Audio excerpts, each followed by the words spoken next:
বাহাওয়ালপুরে জৈশের সদর দপ্তর গুড়িয়ে দিয়েছে ভারত। একেবারে জঙ্গি ঘাঁটিগুলোকে টার্গেট করে ভারতীয় সেনা হামলা চালিয়েছে। আর মাত্র কয়েক মিনিটের অপেক্ষা, তারপরে কিন্তু এই অপারেশন সিন্দুর নিয়ে একেবারে বিস্তারিত সাংবাদিকদের মুখোমুখি জানাবেন সেনাবাহিনীর কর্তারা। তার আগে আমি ওয়ার রুমে চলে যাব। অতনু হালদার রয়েছেন আমাদের সঙ্গে। অতনু, খুব সিগনিফিকেন্ট, প্রথমত একেবারে নিরীহ পর্যটকদের উপরেই হামলার ঘটনা পেহেলগাঁওতে।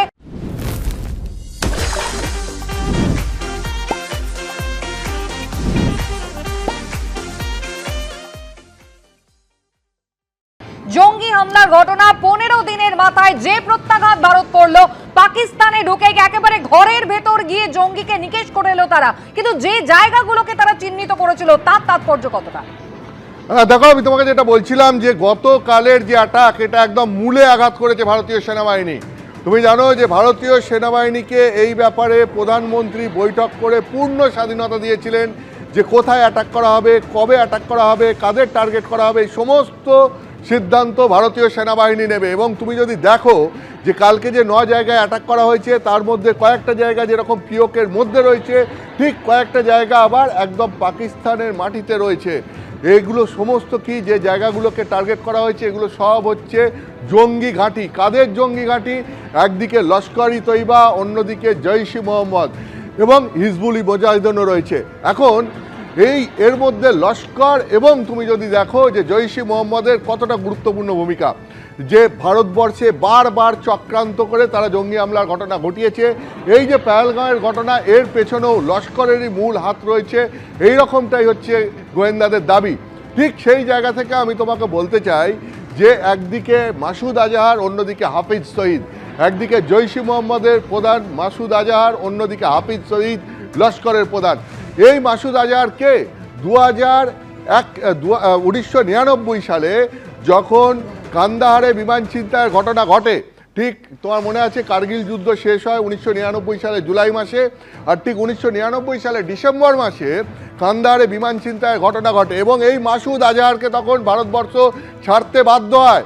মাসুদ আজহারকে জঙ্গিরা এই বিমানের পণবন্দীদের ছাড়ার বিনিময়ে ছাড়িয়ে নিয়ে যায়। আর এই মাসুদ আজহার ছাড়া পেয়ে কী করে, 2001 সালে ভারতের পার্লামেন্টে যে অ্যাটাক হয়, সেই অ্যাটাকের মাস্টার মাইন্ড ছিল এই মাসুদ আজহার। অর্থাৎ 2001-এর পার্লামেন্ট অ্যাটাকের ঘটনা ঘটায়। 2008 সালে কি হলো, মুম্বাইতে 26/11 তুমি জানো যে একসঙ্গে ট্রাইডেন্ট হোটেল, তাজ হোটেল, নরিম্যান হাউস, এই সমস্ত জায়গায় জঙ্গি হামলার ঘটনা ঘটলো। সেখানে নিরীহ মানুষ প্রায় 167 জন মানুষকে সেখানে হত্যা করা হলো। তার মাস্টার মাইন্ড কে ছিল? তার মাস্টার মাইন্ড ছিল হাফিজ সঈদ, লস্করের প্রধান। তো এই মাসুদ আজহার, হাফিজ সঈদ, একদিকে লস্কর, অন্যদিকে জৈশ-ই মোহাম্মদ।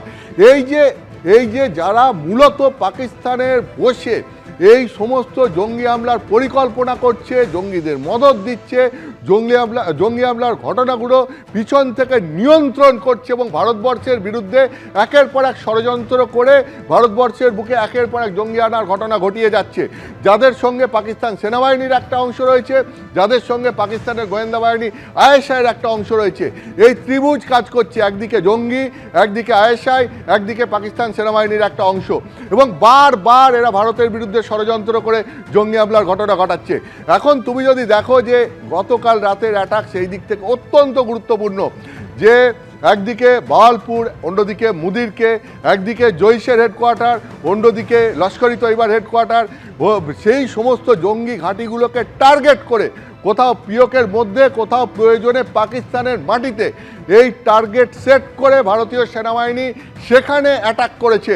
ফলে এই আঘাত একদম মূলে আঘাত করতে চেয়েছে। যে জঙ্গিদের জন্য সমস্যা, যে জঙ্গি নেতারা পাকিস্তানে বসে দিনের পর দিন ভারতের বিরুদ্ধে চক্রান্ত করে যাচ্ছে, তাদের হেডকোয়ার্টারকে টার্গেট করে এই অ্যাটাক করা হয়েছে। এটা অত্যন্ত গুরুত্বপূর্ণ এবং এই ব্যাপারে আমি কেন্দ্রীয় গোয়েন্দা বাহিনীতেও দীর্ঘদিন কাজ করেছেন গদাধর চট্টোপাধ্যায়, গদাধরদার কাছে জানতে চাইব যে গদাধরদা, আপনি এই হাফিজ সঈদ, মাসুদ আজহার, এদের অপারেশন সম্পর্কে দীর্ঘদিন ধরে অবহিত। আপনার কি মনে হয় এই অ্যাটাকের পর জৈশ-ই মোহাম্মদ, লস্কর-ই তৈবা বা হিজবুল মুজাহিদিনকে এমন একটা ধাক্কা দেওয়া গেল যার ফলে তারা দীর্ঘদিন আর ভারতবর্ষের দিকে চোখ তুলে তাকাতে সাহস করবে না? দেখুন, নিঃসন্দেহে এই যে আঘাতটা হয়েছে, এখন 9টা ক্যাম্পকে ডিমোলিশ যে করে দিয়েছে, এটা নিঃসন্দেহে একটা বড় পদক্ষেপ।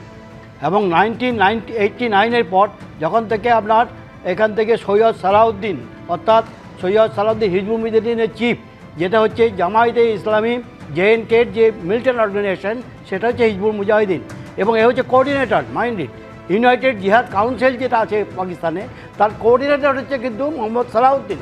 এবং এই সালাউদ্দিনের ঘাঁটিতে যে আঘাত করেছে, এটা বড় আঘাত।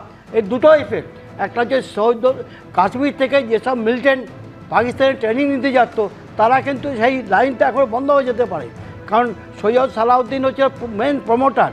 এবং আরেকদিকে হচ্ছে যে আমি যে বারবার বললাম যে পাকিস্তানের দুটো অর্গানাইজেশন যারা প্যান ইসলামিক এতে চলে, একটা হচ্ছে লস্কর-ই তৈবা, যেটা মুরিদকে যে হেডকোয়ার্টার, এবং হচ্ছে জয়শে মোহাম্মদ, যেটা পরে ফর্ম করেছে। আপনি যেটা বলছিলেন যে 1999-এর পর যখন আমরা IC-814-এর হাইজ্যাকিংয়ের পর যে ছাড়তে বাধ্য হয় মাসুদ আজাহারকে, সে তখন জয়শে মোহাম্মদ ফ্লোট করে। এবং এই দুটো অর্গানাইজেশন হচ্ছে ISI-এর ক্লোজ অর্গানাইজেশন, প্রক্সি অর্গানাইজেশন। এরা হ্যান্ডস ইন গ্লোভ ISI কাজ করে, এবং ভারতবর্ষের প্রচুর নাশকতামূলক কাজ এই দুটো অর্গানাইজেশন করে যাচ্ছে। এবং এই দুটোকে যদি নিকাশ করতে পারে, এবং এই যে ক্যালকুলেটার, এই বারবার বলেছি, এই যে অপারেশানটা হয়েছে, এই অপারেশানটা অত্যন্ত চিন্তাশীলভাবে করেছে। শুধু যে পিওকে যে ক্যাম্পগুলো কোটলি, মিরপুর বা মুজাফরাবাদ এই ক্যাম্পগুলো করেছে তা নয়, পাকিস্তানের ভেতরে ঢুকে তাদের ঘাঁটিগুলোকে যে আঘাত করেছে, পাকিস্তানকে বুঝিয়ে দিয়েছে।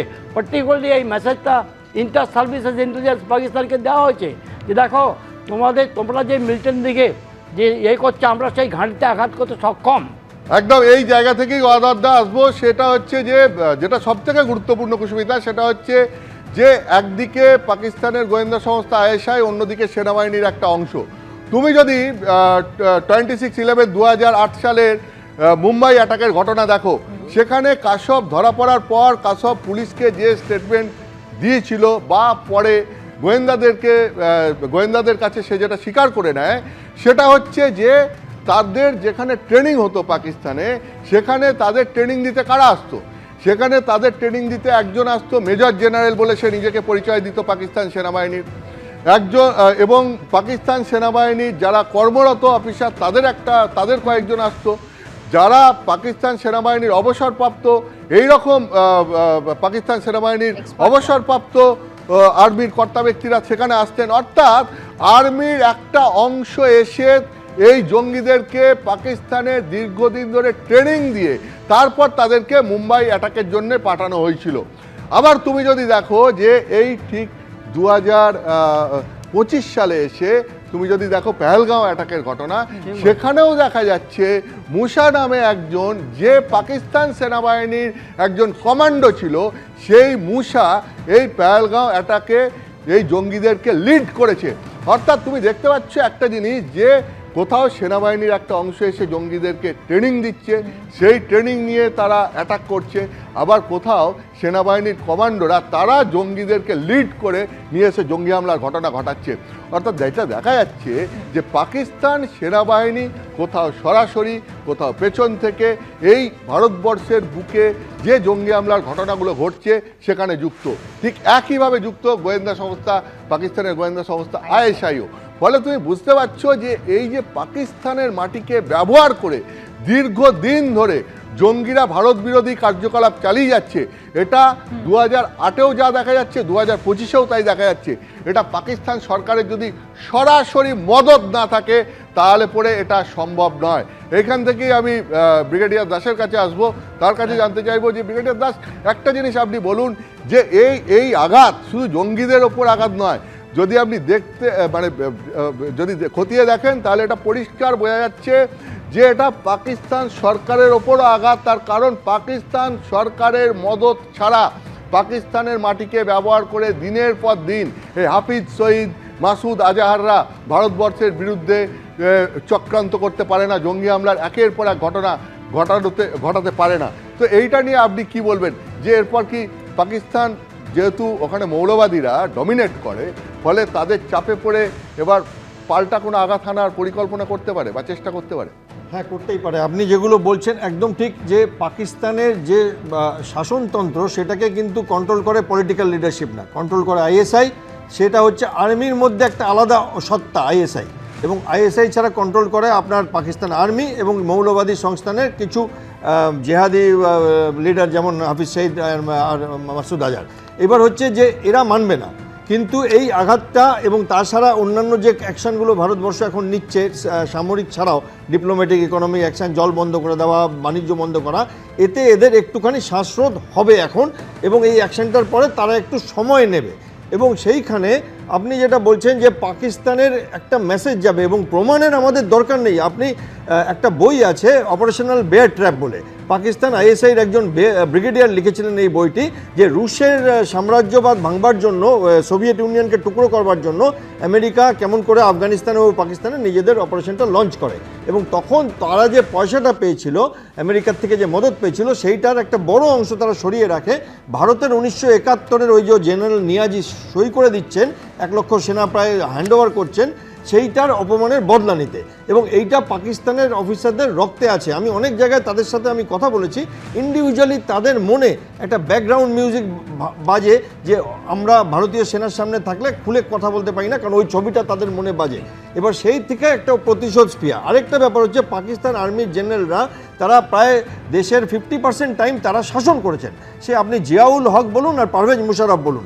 এবার তাদের একটা লোভ থাকে যে কবে আমরা গদিতে বসবো, কিভাবে এই রাজনৈতিক সরকারকে সরিয়ে, এবং সেই লোভটার থেকেও তারা এই কাজগুলো করে। যত ফ্যান্টাস্টিক প্ল্যান বানাতে পারবে তত তার সম্ভাবনা বেশি থাকে। যেমন এই মানুষটি আসিম মুনির, উনি এই ফ্যান্টাস্টিক প্ল্যান বানিয়েছিলেন যে ভারতের বেছে বেছে হিন্দুদের যদি আমরা মারি এবং মোদিকে বলি, তাহলে হয়তো ভারতের হিন্দু যে সংখ্যাগরিষ্ঠতা আছে তারা হয়তো মুসলমানদের উপর ঝাঁপিয়ে পড়বে। সেটা হয়নি, তাদের প্ল্যানটা বানচাল হয়ে গেছে আমাদের দেশের অভ্যন্তরীণ শক্তি এবং সৌহার্দ্যপূর্ণ সহাবস্থানের জন্য। এবং রাস্তাঘাটে সব ধর্মের লোকেরা বেরিয়ে প্রোটেস্ট করেছে এই ঘটনার জন্য, পাকিস্তানের নিন্দা করেছে এবং তিনি নিজের দেশেও আইসোলেট হয়ে গেছেন দেশকে এই জায়গায় ফাঁসাবার জন্য। এবার পাকিস্তানের এই মানসিকতা আর্মির, এটাতেও আঘাত আনতে হবে। সেটা এবার হচ্ছে, এই জল বন্ধ হয়েছে, কারণ পাকিস্তানে যে জলটা যায়, এই নদীর জলটা যখন পৌঁছায়, 3টে নদীর জল এক জায়গায় হয়ে ইন্দাসে মিলে ওটা নিচে পৌঁছায়, তখন পায় পাঞ্জাব আর সিন্ধ লাস্টে। এবং পাঞ্জাবের সিন্ধে যদি জল বন্ধ হয়ে যায় তাহলে পাকিস্তানের রাজনৈতিক নেতারা এবং পাকিস্তানের মিলিটারি নেতারা দুজনেই বিপদ পড়বে, কারণ সিন্ধে হচ্ছে আপনার বিলাওয়াল ভুট্টো, বেনাজির ভুট্টোর ছেলে, তাদের কনস্টিটুয়েন্সি, আর পাঞ্জাবে হচ্ছে নওয়াজ শরীফ, শাহবাজ শরীফ, এদের কনস্টিটুয়েন্সি। তো এইখানে আঘাত আনতে হবে, খালি পিওকেতে হবে না। পিওকে তো আমাদের আছেই, যেদিন ইচ্ছে বলবে আর্মি গিয়ে বসে যাবে পিওকেতে, কিন্তু সেইখানে একটা মোটামুটি আঘাত আনা হয়েছে পাকিস্তানের এই মানসিকতা সেনাবাহিনীর, যেখানে তারা তাদের দেশকে অ্যাকচুয়ালি একটা ভালো দেশ থেকে তারা একটা মানে অশান্ত পরিবেশের দিকে করে দিচ্ছে এবং সেইখানে একটুখানি আঘাত আনা হয়েছে। এবার পাকিস্তান যদি প্রত্যাঘাত করে তাহলে ভারত এই কাজটাকে শেষ করে দেবে। একেবারে সেই সময়কার ভিডিও আপনারা দেখছেন, ইতিমধ্যেই যেভাবে হামলা চালানো হয়েছে, যে ভয়ানক প্রত্যাঘাত চালানো হয়েছে, গোটা দেশের মানুষ যার অপেক্ষা করছিলেন একেবারে মুতোর জবাব দিয়েছে ভারতীয় সেনা। আর মাত্র মিনিট 10 অপেক্ষা, তারপরেই তারা সাংবাদিক বৈঠক করবেন এবং এই অপারেশন সিন্দুর নিয়ে আরো স্পষ্ট জানা যাবে।